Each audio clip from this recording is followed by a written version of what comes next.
Hello everyone, कैसे हैं सब लोग। आई होप सब लोग अच्छे होंगे। मैं भी बहुत अच्छी हूँ।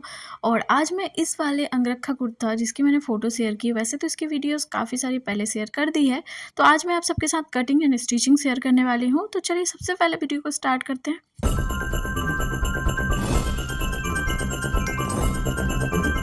यहाँ पर सबसे पहले ना मैं इसके बॉटम के पार्ट को कटिंग कर रही थी, जो नीचे यूज़ होने वाला है कमर के नीचे, वो एक्स्ट्रा कटिंग करनी होती है। तो इसका मैंने 12 इंच लेके इसको कट किया था, क्योंकि नीचे फोल्ड में भी जाने वाला था और ऊपर हाफ इंच का मार्जिन जो जॉइंट होने वाला था। तो सबसे पहले इसकी कटिंग की। उसके बाद ना हम पेपर में टॉप के पार्ट को पहले कट लेंगे, क्योंकि पेपर में इसलिए क्योंकि फ्रंट के पार्ट को पेपर में ही काट के फिर हमें फैब्रिक काटना होगा। तो सबसे पहले हमें शोल्डर लेना है। जैसे हम कुर्ती का या फिर कोई गाउन का टॉप का पार्ट कटिंग करते हैं, उसी तरह से शोल्डर लेने के बाद हमें चेस्ट की मार्किंग करनी है। आर्म होल हम शोल्डर से 0.5 इंच एक्स्ट्रा रखते हैं। तो यहाँ पे चेस्ट की मार्किंग कर ली और फिर नीचे करना है कमर की मार्किंग। और कमर की मार्किंग करने के बाद यहाँ पे 2 इंच हमें एक्स्ट्रा लेना है। अगर आप कमर पे टक्स डाल रहे हैं तो 1 इंच एक्स्ट्रा और लेना है बैक की साइड, क्योंकि ये बच्चों के लिए था तो मैंने यहाँ पे टक्स नहीं डाले, बच्चों को नीड नहीं होती है। बट बड़ों के लिए अगर बनाए तो टक्स जरूर डालना होता है। ऊपर हाफ इंच की मार्किंग कर ली फ्रंट के पार्ट के लिए, हाफ इंच वो नीचे करना होता है। और जो आर्म होल का मार्क था, फ्रंट वाला छोटा रहेगा और बैक वाला बड़ा रहेगा, तो उसको मैंने मार्किंग कर लिया। और अब बाहर के साइड की कटिंग करेंगे, जो बाहर की है, मतलब बैक वाले साइड के लिए जो एक्स्ट्रा 5 इंच है वो हमें बैक वाले साइड में ही रखना है, तो उसकी कटिंग कर लेंगे। और ऊपर जो शोल्डर में मैंने हाफ इंच कम किया है उसको नहीं काटेंगे।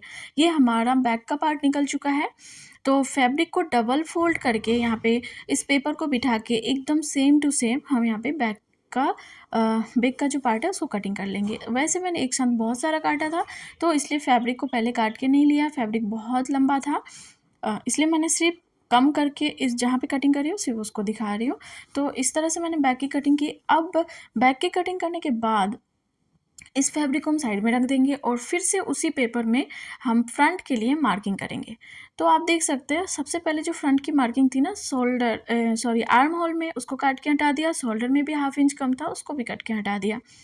अब यहाँ पे ना गले की मार्किंग करेंगे। फ्रंट में हमें जितना रखना है, मैंने यहाँ पे 5 इंच रखा था और 2 इंच हमने इसकी चौड़ाई रखी है, क्योंकि ये बच्चों के लिए था। अब यहाँ पे गोलाई दे देंगे और इसको काट के हटा देंगे। और डेफिनेटली जहाँ पे भी हमारी कटिंग होती है हमेशा हाफ इंच की मार्जिन तो होती ही है। अब बारी थी इसको मेज़र करने की, तो स्टार्टिंग से लेके 4 इंच हमने मार्क कर लिया। और यहाँ से एक गोलाई में, फ्रंट में एक गोलाई में, जिस तरह से मैं कर रही हूँ इस तरह से एक शेप देना है। बच्चों के लिए था तो 4 इंच, बड़ों के लिए आप 5 इंच रख के ये गोलाई वाला शेप दे सकते हैं। यहाँ से लेके गले तक इसको गोलाई में काट लेना है। और ये निकल चुका है हमारा फ्रंट का पार्ट। अब इसको डबल फोल्ड करके फैब्रिक में दो दो काटेंगे, तो ये 2 हो जाएगा, मतलब 2 साइड के लिए। फ्रंट में हमें 2 टुकड़े चाहिए इस तरह से, एक दूसरे के ऊपर रख के जॉइन करना है। तो इसलिए मैंने पेपर को पहले काट लिया और उसको बिठा के 2 कपड़े को काट लिया। तो जो हमने बैक का निकाला था उसी को ही हमें काटना है और उससे ही हमारा फ्रंट का निकल जाएगा।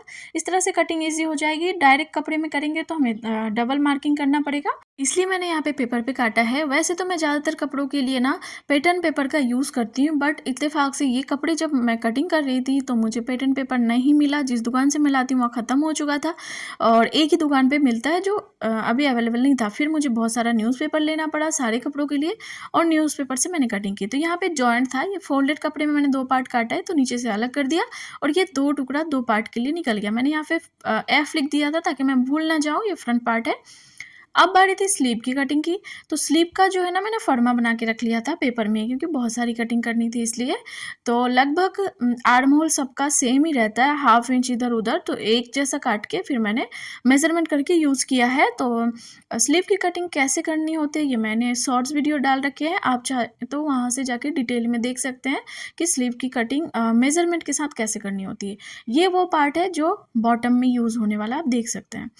तो मैंने स्लीव की कटिंग फर्मा बिठा के कर लिया और ये पार्ट मैं दिखा रही हूँ आपको इसलिए क्योंकि ये 2 था फ्रंट और बैक के लिए। अब बारी थी स्लीव और जो फ्रंट का पार्ट है ना, उसमें ये बॉर्डर लगा के तैयार करने की। स्लीव का जो पार्ट है ना उसमें भी मैंने बॉर्डर लगा लिया था। जिस कलर का मेरा पैंट था उस कलर का फैब्रिक यूज़ करके बॉर्डर बनाया था।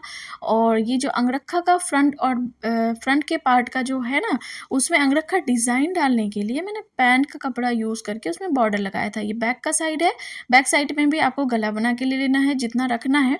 वैसे तो गोल गला ही रहता है, सब कुछ राउंड ही रहता है अंगरखा कुर्ता में। आजकल लोग डिफरेंट डिफरेंट करते हैं, आप चाहे तो कर सकते हैं, जैसे वो आपके ऊपर है कि कौन सा आप पे सूट कर रहा है, उस तरह से बना सकते हैं।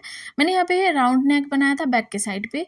अब फ्रंट का पार्ट देखिए, जो वाला ऊपर रहेगा ना उसमें पूरा नीचे तक आपको बॉर्डर लगाना है ताकि लुक अच्छी आए और वो लगे कि हाँ ये अंगरखा है, मतलब अंगरखा जैसा लुक आना चाहिए।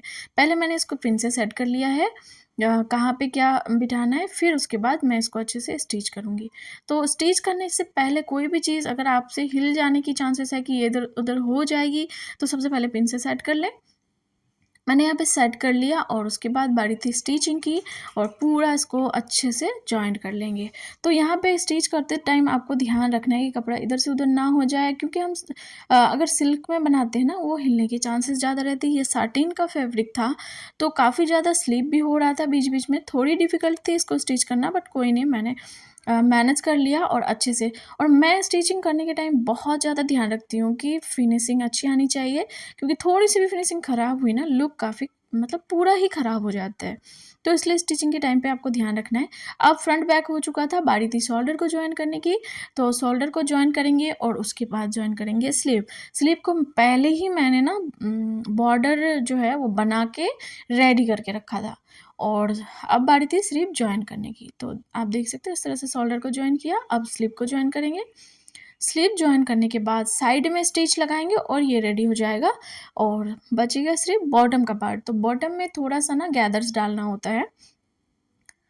इसमें आप चाहे तो पूरे में गैदर्स डाल सकते हो, फ्रंट बैक साइड, मतलब राउंड करके ज़्यादा लंबा, बहुत ज़्यादा लंबा फैब्रिक लेना होता है और पूरे में गैदर डालने होते हैं। वैसे तो जो लोग स्टिचिंग करते हैं सभी को पता होगा कि गैदर डालने के लिए हमेशा ज़्यादा एक्स्ट्रा फैब्रिक का यूज़ होता है। तो जितना आपको गैदर्स डालना होता है उतना ज़्यादा फैब्रिक चाहिए होता है। तो मैंने यहाँ पे जितना डिसाइड किया था, पहले ही मैंने सोच के रखा था मुझे किस तरह से बनाना है, उसके हिसाब से मैंने इसकी लेंथ ली थी, कितनी चौड़ाई में मुझे फैब्रिक रखना है, क्योंकि मुझे सिर्फ फ्रंट में ही ज़्यादातर गैदर डालना था, क्योंकि बच्चों के थे। वैसे इतना जितना इसके डांस के लिए सही होता मैंने उस हिसाब से गैदर्स डाले थे। और फिर कमर में तो वैसे भी बेल्ट रहने वाला था, तो नीचे जो इसका राउंड शेप है सिर्फ वही दिखने वाला था, गैदर्स तो वैसे भी दिखने नहीं वाले थे। तो सबसे पहले मैंने यहाँ पे मार्क कर लिया कितना सा गैदर्स डालना है मिडिल में। तो साइड से वो थोड़ा सा फैब्रिक छोड़ के मिडिल में मैंने अच्छे से गैदर्स बना के ले लिया है। और एक चीज़ का ध्यान रखना है, आप फ्रंट के पार्ट को जैसे बनाएंगे बैक पार्ट में भी वैसे ही बनाना है, इसकी लुक अलग नहीं होनी चाहिए। तो इस चीज़ का ध्यान रखते हुए फ्रंट और बैक का जो बॉटम का पार्ट है ना, सेम आपको डालना है गैदर्स, जैसे फ्रंट में रहेगा वैसे ही बैक पे। इस चीज़ का बहुत ज़्यादा ध्यान रखना है, नहीं तो इसकी लुक ख़राब हो जाएगी। और ऑब्वियसली कोई सी भी ड्रेस में, कोई सा भी ड्रेस हो, किसी के लिए भी हो, लुक ही मैटर करता है सबसे ज़्यादा। तो गैदर्स यहाँ पे डल चुका था, अब बारी थी इसको टॉप पार्ट के साथ जॉइन करने की। तो फ्रंट बैक का जो टॉप पार्ट था मैंने यहाँ पे अच्छे से इसको सेट कर लिया और जॉइन कर दिया। और आपको पहले भी मैंने लुक शेयर किया है, अभी भी देख के आप कमेंट करके बताएं वीडियो कैसा लगा, आपको स्टिचिंग कैसी लगी। जो लोग सीखना चाहते हैं अंगरखा कुर्ता की कटिंग और स्टिचिंग, इस वीडियो को देखने के बाद बहुत ही आसानी से सीख सकते हैं, क्योंकि मैंने सिखाने के लिए डिटेल में पूरे पार्ट को बताया, किसके साथ कैसे कटिंग की, कौन सा किसके बाद ज्वाइन किया, सब कुछ डिटेल में बताया। फिर भी अगर कोई डाउट है आप सबको तो मैसेज करके या कमेंट करके आप पूछ सकते हैं। तो तब तक के लिए thank you so much for watching my video. मिलते हैं नेक्स्ट वीडियो में जल्दी।